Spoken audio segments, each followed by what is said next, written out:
Pour ses 90 ans, Lynn Renaud revient sur ses souvenirs de meneuse de revue. L'album Mes années Las Vegas contient des centaines de clichés d'une carrière américaine flamboyante. Dans sa maison, baptisée l'ambassade de France, elle organise alors des fêtes avec les plus grandes stars, Ella Fitzgerald, Marlon Brando, Frank Sinatra, Liz Taylor.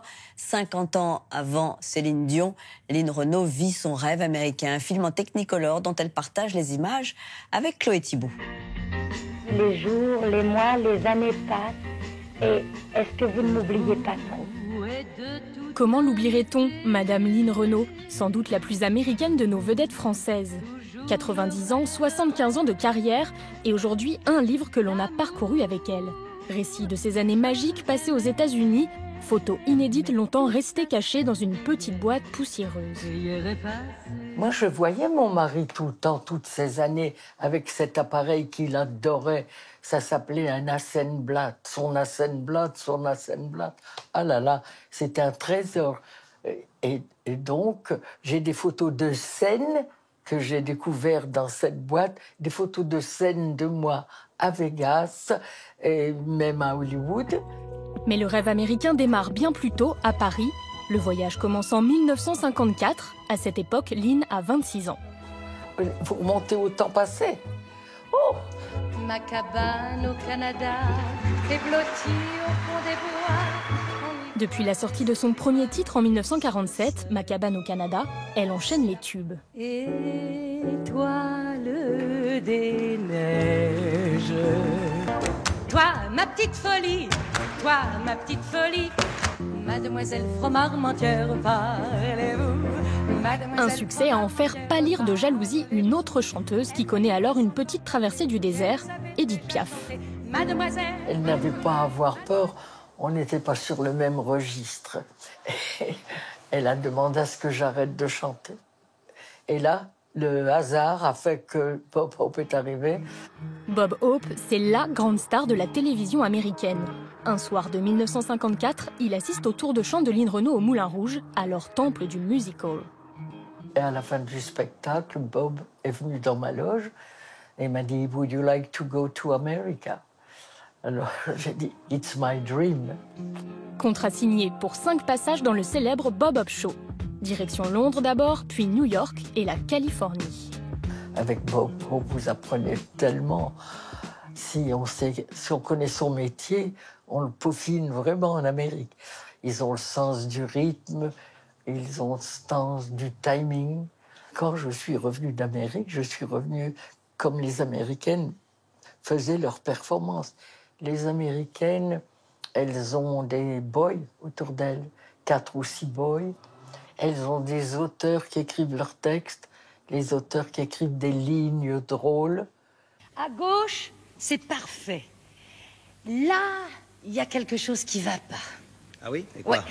Eh bien, les arbres avec de la neige dessus, j'ai pas vu de neige. Forte de sa modernité made in America, Lynn devient meneuse de revue au Casino de Paris en 1959. Pendant 4 ans, elle redonne toute sa splendeur à un genre qui était devenu plutôt ringard en France. Tout le monde se presse pour découvrir ses shows. Une ouvreuse vient dire à mon mari, il y a 4 soldats américains dans la salle et on pense que parmi eux, il y a Elvis Presley. Donc Elvis est arrivé dans ma loge et la première chose qu'il voit, c'est une guitare. Et il dit, qui joue de la guitare ici? Loulou dit, c'est moi, c'est ma guitare et je compose à la guitare.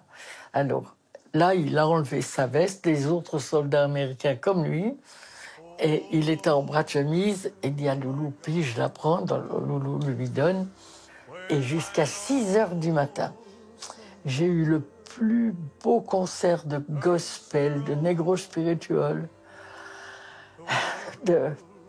C'était toute la culture d'Elvis. Il n'a jamais chanté à Paris, sauf dans ma loge. En 1963, 10 ans après son premier séjour en Amérique, Lynn embarque pour Las Vegas où elle se produira pendant 2 ans.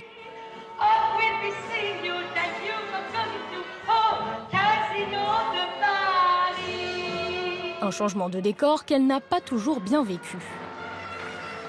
Oh, comment dire, c'était du désert quand même. Il y avait moi, j'ai surtout été effrayée quand j'avais un contrat de 3 mois. ou la durée du spectacle. Alors, quand les 3 mois étaient épuisés, je savais la durée du spectacle. Là, vous ne savez pas quand ce sera la fin.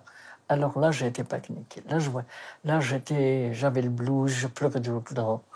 J'allais voir les avions décoller. C'est pas moi, ça.